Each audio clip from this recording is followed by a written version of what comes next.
अस्सलाम वालेकुम नाज़रीन, खबर और हक़ाइक़ के साथ मैं हूं उमर खत्ताब। पुलवामा हमला भारतीय डोजियर में मसूद अजहर का जिक्र तक नहीं है।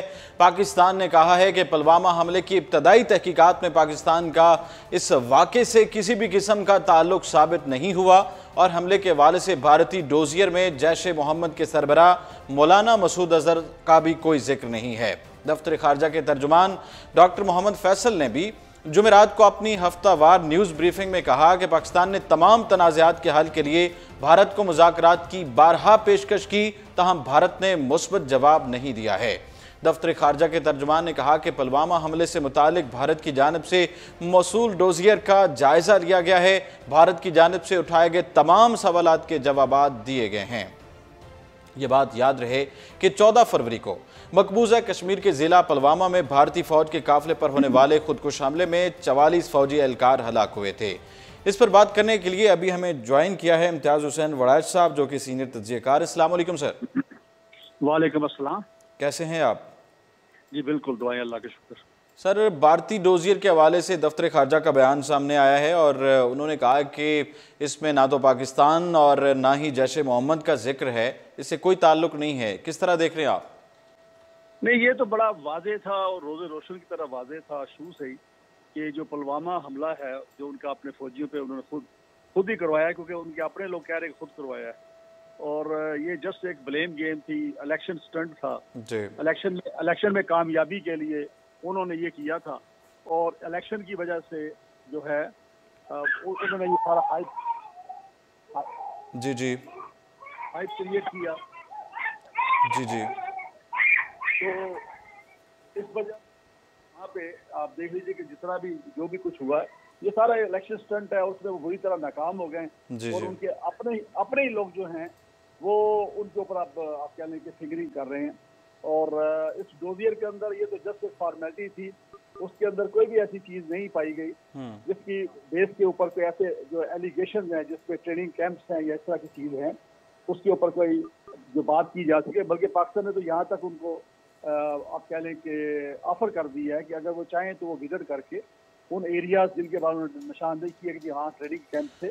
सर, सवाल ये पैदा होता है कि तमाम तर तनाज़ात को एक तरफ रख के पाकिस्तान ने पाक भारत जो कशीदगी है, तमाम मामलात को हल करने के लिए भारत को मुज़ाकरात की बारहा कोशिश की, पेशकश की, लेकिन उसके बावजूद भी भारत की तरफ से कोई मस्बत जवाब जो है वो सामने नहीं आया। क्या वजह है उसकी? देखिए ना, मेन वजह है कि नीयत में खराबी है ना। मेन चीज ये है कि जब तक, चूंकि मोदी ये समझता है और मोदी की जो पार्टी के जो सीनियर लोग हैं वो ये समझते हैं कि जब तक पाकिस्तान के साथ उनकी जो राइवलरी है या वार लाइक सिचुएशन है वो कायम रहेगी तो उनको वोट मिलेगा, उनका वोट बैंक बढ़ेगा। तो उनकी ये फेवर में जाता है कि वो टेंशन जो है पाकिस्तान और इंडिया के दरमियान रहे। इसलिए मुज़ाकरात जो हैं इलेक्शन से पहले तो बिल्कुल इसको आप समझने के पहले भी नहीं हुए।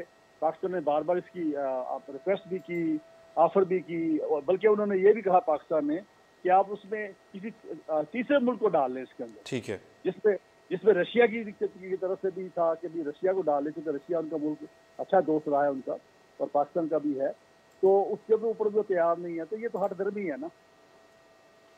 अच्छा सर, अगर हम मौजूदा हुकूमत की बात करें तो 50 लाख घर की जो तामीर का मंसूबा है, बड़ा खुशाइंद मंसूबा है। अगर ये बन जाता है और इसकी तकमील हो जाती है, लेकिन अभी तक ये ताख़ीर का शिकार क्यों है, क्या वजह है? असल में इसमें दो मेरी दो जो पहलू इसके ऊपर मेरी ओपिनियन है जी। एक तो ये कि इमरान खान हिमसेल्फ जो है उनकी नीयत पे मुझे कोई शुबा नहीं। अब रहा सवाल उनका जो टीम है, वो टीम जो है बुरी तरह उनकी जो नाकाम हुई अभी तक मैं समझता हूँ। और खसूसी तौर पे आप कह लें कि जो वजीर खजाना है, जिनको पूरा पता था, आज से 5 साल पहले पता था कि मैं नेक्स्ट फाइनेंस मिनिस्टर बनने जा रहा हूँ। आप देख लीजिएगा तमाम भी मिनिस्टर जिनका भी परफॉर्मेंस को देखें तो स्वाय को 2-3 मिनिस्टर्स के बाकी सब मिनिस्टर जो हैं वो रूटीन का शिकार हैं और उनके पास कोई प्लान नहीं है। हालांकि इतनी टास्क फोर्सेज बनाई गई थी, अब 8 महीने होने को आए हैं और अभी तक कोई टास्क फोर्स जो है उसके कोई रिजल्ट्स जो हैं वो सामने नहीं आया। अब ये जो मकानात की तामीर का जो मामला है, ये एक अच्छी ख्वाहिश है इमरान खान साहब की, अगर इसके ऊपर अमल हो जाए। लेकिन आपका मौक़िफ़ ये है कि वज़ीर ख़जाना जो है वो उम्मीदों पर पूरा नहीं उतर पाए। मेरा ख्याल यही कि वजीर खजाना जो थे वो पूरी तरह तैयार नहीं है, और वैसे भी चूंकि वो उनका एक्सपीरियंस जो है, मैनेजमेंट का एक्सपीरियंस तो है, वो MBA हैं और उन्होंने चीफ एग्जीक्यूटिव का रोल उनके पास था एग्रो की कंपनी के अंदर, लेकिन ये जो फाइनेंशियल मैनेजमेंट है या इकोनॉमिक्स मैनेजमेंट है, ये डिफरेंट फील्ड है। इसके लिए पाकिस्तान में इनको चाहिए था कि कोई इकोनॉमिस्ट जो है आगे लाते, या कोई ऐसा इकोनॉमिस्ट इनको फिक्स कर रहा होता। ठीक है, तो इस लिहाज से मेरा ख्याल है कि इनके बस की बात मुझे तो नहीं लग रही। बहुत शुक्रिया। इम्तियाज़ हुसैन वड़ैच साहब हमारे साथ मौजूद थे, और वज़ीर आज़म का 50 लाख घरों की जो तामीर का मंसूबा है उस पर भी उन्होंने बताया कि वज़ीर ख़जाना की कारकर्दगी पर उन्होंने सवालिया निशान उठाया, और पुलवामा हमला भारतीय डोज़र के हवाले से भी उन्होंने अपना मौक़िफ़ पेश किया। हम बात कर रहे थे पुलवामा हमले और डोज़ियर, भारतीय जो डोज़ियर है उसके हवाले से भारतीय हुकूमत और मीडिया ने बगैर किसी तहकीकात के इस हमले का मलबा पाकिस्तान पर डाल दिया था, जिसके बाद दोनों ममालिक के दरमियान कशीदगी में इजाफा हुआ था। डॉक्टर मोहम्मद फैसल ने यह कहा कि भारतीय दस्तावेज़ में जैश ए मोहम्मद के सरबराह मसूद अज़हर का जिक्र तक नहीं है। पुलवामा हमले से मसूद अज़हर के किसी भी ताल्लुक़ का दावा नहीं किया गया। भारत ने अपने डोज़ियर में तमाम तकनीकी मालूमात फराहम की हैं जिनके मुताबिक पाकिस्तान ने तहकीकात की, लेकिन पाकिस्तान से कोई ताल्लुक़ साबित नहीं हुआ। अगर भारत के पास कार्रवाई के काबिले मालूमात हैं जिनकी कार्रवाई की जा सकती है तो हमें दें, क्योंकि हमें मज़ीद मालूमात दरकार हैं, लेकिन वो शवाहिद ऐसे हों जिन्हें पाकिस्तान की अदालत में पेश किया जा सके। उनका कहना था कि मकबूजा कश्मीर में ऐसे हालात नहीं कि इंतखाबात हो सकें। भारत को अब तक समझ नहीं आ रही कि वो मकबूजा कश्मीर में ऐसे नहीं रह सकता, बल्कि इस मसले का मुस्तकिल हल तलाश करना होगा। उन्होंने कहा कि भारत की जानिब से खला में किया गया तजर्बा आलमी कवानीन की खिलाफ वर्जी है। खला तमाम इंसानों की मुश्तरका मिरास है और ऐसे तजर्बात से इक़वाम आलम को ख़तरात लाहक होंगे। डॉक्टर फैसल ने कहा कि पाकिस्तान ने समझौता एक्सप्रेस के मुलजिमान की रिहाई पर भारतीय हाई कमिश्नर को तलब करके मामले पर भरपूर एहतजाज किया था।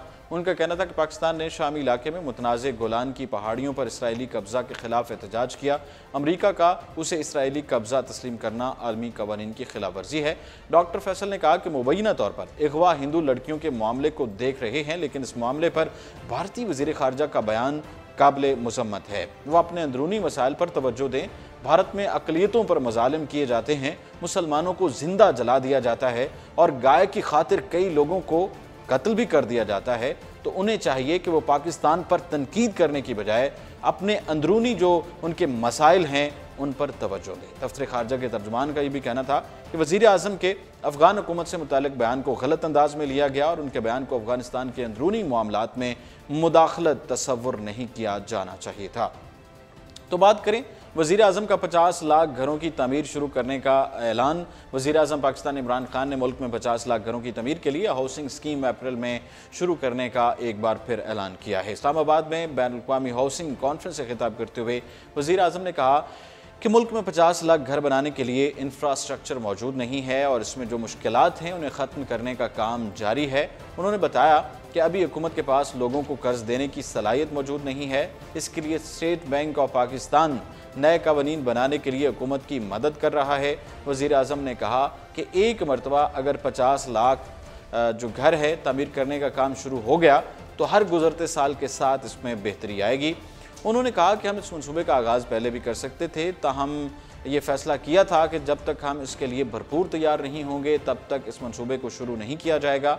वज़ीर आज़म का कहना था कि अप्रैल 2019 में इस मनसूबे का आगाज़ कर दिया जाएगा। इमरान खान का कहना था कि हुकूमत की कोशिश है कि 50 लाख घरों की इस स्कीम में निजी शोबा भी शामिल हो और नए लोग अपनी कंपनियों के साथ सामने आएँ। उनका कहना था कि घरों की तामीर से 40 सनतें जुड़ी हुई हैं और जब घरों की तामीर शुरू होगी तो ये सनतें भी शुरू हो जाएंगी। उन्होंने बताया कि पाकिस्तान में गरीबों के पास कर्जा लेने का तसव्वुर मौजूद नहीं है, इसी वजह से वो अपने घर तामीर नहीं कर पाते हैं। उनका ये भी कहना था कि बदकिस्मती से एक मखसूस तबके को ये सहूलियात आसानी से मुयस्सर होती हैं, जिसकी वजह से सिर्फ वही अपने घर बनाने में कामयाब हो पाते हैं। वज़ीर आज़म ने कहा कि पाकिस्तान इस तरह तरक्की नहीं कर सकता कि एक जानिब मखसूस तबका ऊपर जाता है और नीचे गरीब का समंदर बनता जाए। इमरान खान ने ये वाज़ेह किया है कि हाउसिंग स्कीम गरीब तबके के अफराद के लिए है जो अगर घरों की कीमत अदा नहीं कर सकेंगे तो फिर हुकूमत उनके घरों को स्पॉन्सर करवाएगी, क्योंकि मैं जानता हूँ कि हमारी कौम टैक्स कम देती है लेकिन चंदा सबसे ज़्यादा देती है। इमरान खान का कहना था कि उनकी हुकूमत कच्ची आबादियों को रेगुलराइज करने के लिए काम कर रही है, जिसके लिए भारत और तुर्की के हाउसिंग स्कीम मॉडल्स को अपनाया जाएगा। उन्होंने इंकशाफ किया कि कौमी इदारे ही हुकूमत से हुकूमती ज़मीन के बारे में मालूमात को छुपाते हैं और कुछ लोग मिली भगत करके इन ज़मीनों पर कब्जा करवाते हैं। वाज़े किया कि हुकूमती ज़मीन से मुतालिक मालूमात छुपाने को एक जुर्म करार दिया जाएगा और कब्जा करने वालों को जेलों में डाला जाएगा। परवेज़ मुशर्रफ के हवाले से अगर बात करें तो इस्लामाबाद की खुसूसी अदालत ने साबिक सदर जनरल रिटायर्ड परवेज़ मुशर्रफ को 2 मई को ज़ाती हैसियत में तलब कर लिया है। अदालत ना पहुंचने की सूरत में बयान रिकॉर्ड करने से मुतालिक मुनासिब हुक्म जारी कर दिया जाएगा। जस्टिस तायरा सफदर की सरबराही में इस्लामाबाद की खुसूसी अदालत की 3 रुकनी बेंच ने परवेज़ मुशर्रफ के खिलाफ संगीन गद्दारी केस की समाअत की।